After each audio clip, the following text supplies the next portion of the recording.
category. But it's Aaron Rodgers, people. And Matt LaFleur is a great quarterback. I mean, Matt LaFleur is a great coach. I trust Matt LaFleur, and I trust Aaron Rodgers together. I trust them two together, so I think Aaron Rodgers will be a lot better this year. Aaron Jones will be better this year. Whether or not they have a second wide receiver, we will see. I mean, Devontae Adams, no denying how good he is. But, I mean, is Lazard going to step up? I mean, he did last year. Valdez-Scantling, will he step up? Geronimo Allison's at Detroit, so he's gone. Will they have somebody step up? That's the question of the day. If they do, then yeah. I think this team's a legit team. So, here you go. Seattle at 5. They were at 10, but Seattle at 5. And I am a huge, and I mean absolutely huge fan of Russell Wilson. I still think he's the best quarterback in the league. Sorry, Lamar Jackson, Patrick Mahomes. Russell Wilson's the best quarterback in the league. I'm not going to get into why. That'll be a Saturday thing. But stay tuned Saturday if you want to hear that argument. But, I think Russell Wilson is the key to the Seattle team. If they allow him to play his game, I think this team's top 5 team in the league. I mean, look, Chris Carson, Rashad Penny, Carlos Hyde, one outstanding running back in Chris Carson, 2 great running backs, Rashad Penny, Carlos Hyde. All right, you went out and got Greg Olsen, heck yes. Will Disley, heck yes. Another great tight end duo. Russell Wilson likes his tight ends. DK Metcalf, Tyler Lockett, we'll take that all day. I mean, Philip Dorsett as a slot receiver, yes, please. I mean, look, this team is loaded on offense. Let's get that offensive line a little bit better. They need to go back inside Justin Britt. That's just me. You need somebody in that middle. You need a strong presence on the offensive line. If you can get an offensive line down, Seattle, no question about it. Great top 5 team. Here's the deal, though. If you can get that defensive line, Pete Carroll, if you're listening, if you can get that defensive line upgraded, y'all might be a top 3 team in my book, because that defensive line you've got right now, if y'all improve that, you have absolutely no holes. Jamal Adams is a stud. Bobby Wagner is a stud. Griffin on the outside, underrated corner. Look, get that defensive line. Boom, top 3 team, in my opinion. All right, number 4, we've got San Francisco. Sorry about that. That was loud. I'll cut that out. But anyways, San Francisco at number 4. Kyle Shanahan, we'll take that all day. He's actually a really good coach over there. Look, they were beating Kansas City after 3 quarters. I mean, why is everybody thinking they're not? Why are you hating on Jimmy Garoppolo? He was beating Patrick Mahomes after 3 quarters. I mean, let's go. I mean, quit the Jimmy Garoppolo stuff. I mean, getting back to the Super Bowl, yes, it's a huge thing, but I feel like Kyle Shanahan and Jimmy Garoppolo can do that. I mean, quit the hate on Jimmy Garoppolo. I think he's a great quarterback. I mean, that team's loaded, okay? Top 4 team easily, all right? New Orleans at 3. Here's the deal. Super Bowl team. Super Bowl team. Drew Brees, I don't care how old he is. He gets better as he ages. Michael Thomas, Emmanuel Sanders, what weaknesses does this team have? Name one for me, please. These next 3 teams have no weaknesses. None. 0. So, I think the Saints are the best team in the NFC, by far. They're loaded, and Sean Payton is nowhere close to being done. So, number 2, Baltimore Ravens. I'm not on this Colin Cowherd 16-0. I don't think they're that good. Are they loaded? Yes. Calais Campbell on the defensive line will help tremendously.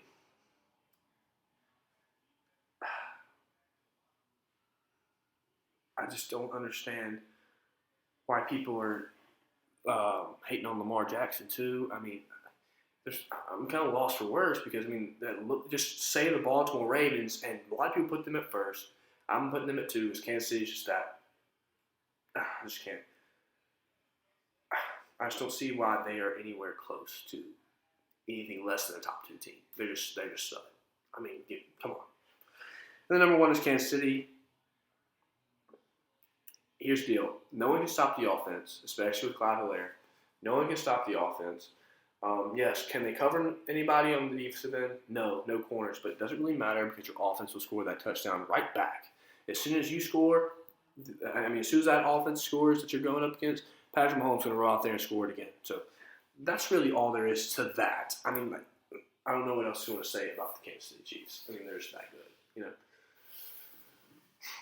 So there's that. Now, those are my rankings rankings. I'm not going to say preseason rankings because there wasn't a preseason. But I do want to say this. Those rankings are pretty spot on. I want you to come back. January, I'm going to revisit this. I'm going to revisit these rankings. And I wouldn't be surprised if these rankings were close. My sleeper teams, the Dolphins. Come on now. Don't sleep on the Dolphins now. The Texans. Look. Don't sleep on those teams, man. Don't sleep on the Eagles either. I didn't like them last year, but I do this year. Don't sleep on them, man. Coming up in the next hour, we were going to talk about contract extensions for the NFL, and then have our contract extension in the NFL, and then our predictions for our Thursday night game, Houston and Kansas City. And then we're going to talk about some NBA bubble and MLB action. Stay tuned. See you in a little bit.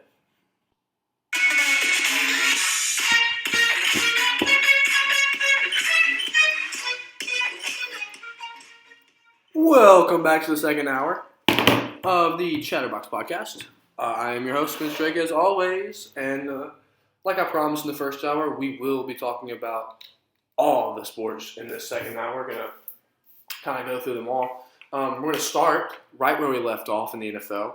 We're going to start with our prediction for the very first game of the NFL season. Kansas City and Houston. Here's the deal. Battle of the great quarterbacks, of course. Patrick Mahomes, Deshaun Watson, both MVP caliber quarterbacks. Both have great weapons around them. Here's the deal.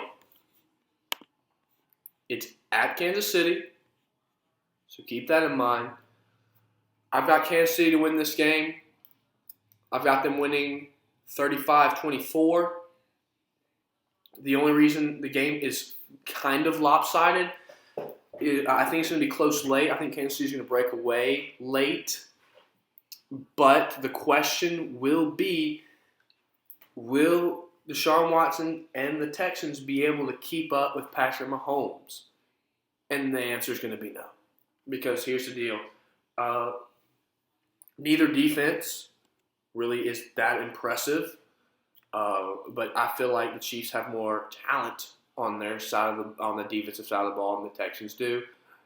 Yes, TJ Watt, but on the other side of the ball, I think you have more talent over there. Frank Clark, Tyrann Mathieu and company. I feel like the Texans won't be able to keep up with the Kansas City Chiefs.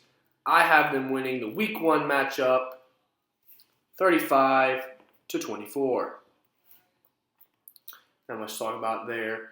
Now let's go through our contract extensions. And speaking of Deshaun Watson, he did get his 4-year extension, 4 years, $100 million. I think that's a good signing for Houston. I think it was coming. He's a special quarterback. You saw what he did last year against Buffalo, evading that sack. I think he is. I think he's a special quarterback. And I think this paves the way for other quarterbacks like Dak Prescott and people like that.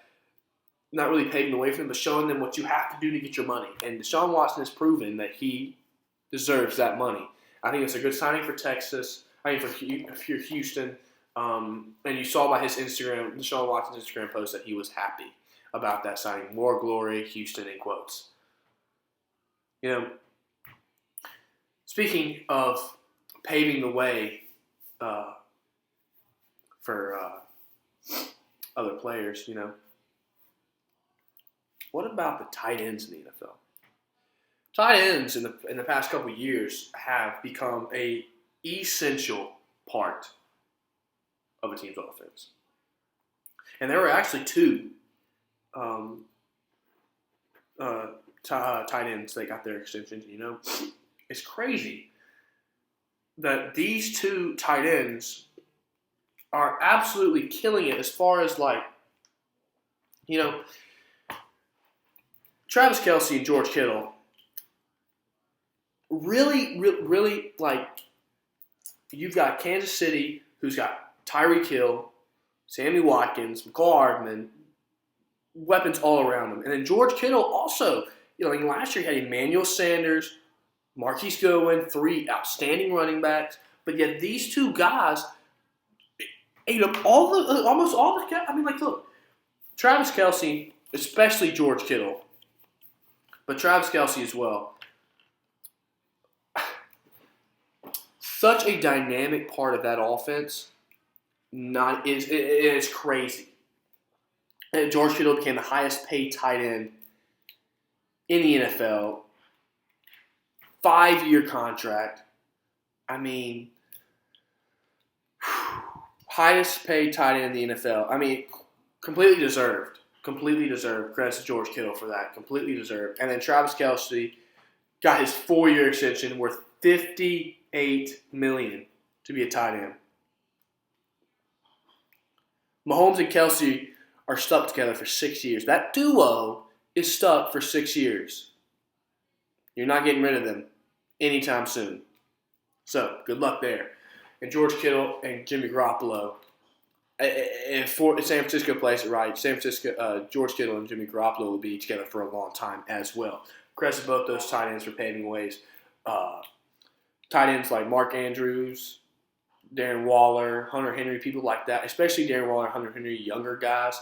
This gives them something to look forward to because now tight ends are starting to get paid that money, it was different when Rob Gronkowski was really the only big tight end in the league that could dominate.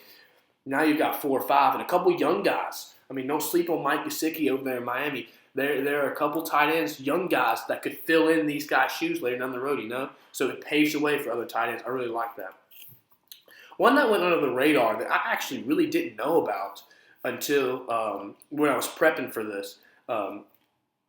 Ryan Kelly of the Colts. Now, we've always known the Colts have had an absolute stud offensive line. Quentin Nelson, have you seen that man block? Oh, look, if you're bored one day, go look at Quentin Nelson highlights, okay? Go look at Quentin Nelson highlights of him blocking people. Offensive lineman highlights you would think aren't that cool, but I promise you they are. Look, Quentin Nelson lays waste to people. That Colts offensive line lays waste to people. Jacoby Brissett, I thought he was a pretty solid quarterback last year. And looking back at it, it was, of course, due to that offensive line. He had time to throw all day. And Ryan Kelly became the highest paid center in the NFL. $50 million. 4 years. So, Ryan Kelly, I think the Colts have something really good with that offensive line. Really, really good with that offensive line. And this signing, to keep him, Quentin Nelson together, I really feel like this team could be really, really good later on. With maybe get another quarterback with Phillip Rivers. Keep that offensive line together, and I think they could become like the Saints offensive line. Just consistently good every single year. Good signing right there by the Colts. One that actually made a lot of highlights, surprisingly, was the Cardinals signing safety Budda Baker. Budda Baker, 4 years, $59 million. You really didn't. The Cardinals' defense isn't really when you think of the Arizona Cardinals. You only don't think about their defense. You think of DeAndre Hopkins, Kyler Murray. You don't really think about Kenyon Drake now. You don't really think about their defense. Well, Budda Baker has played extremely, extremely well. I put him up there with Minka Fitzpatrick, Tyrann Mathieu. I keep him up there in that company because I feel like he has played, and for how young he is, he's been playing very, very well. I feel like his presence on the field, when he's off the field, Arizona's defense is incredibly weak, especially in the secondary. This extension was absolutely much needed for Arizona. And I feel like with this, they can start to build a defense because, like I said earlier in the show,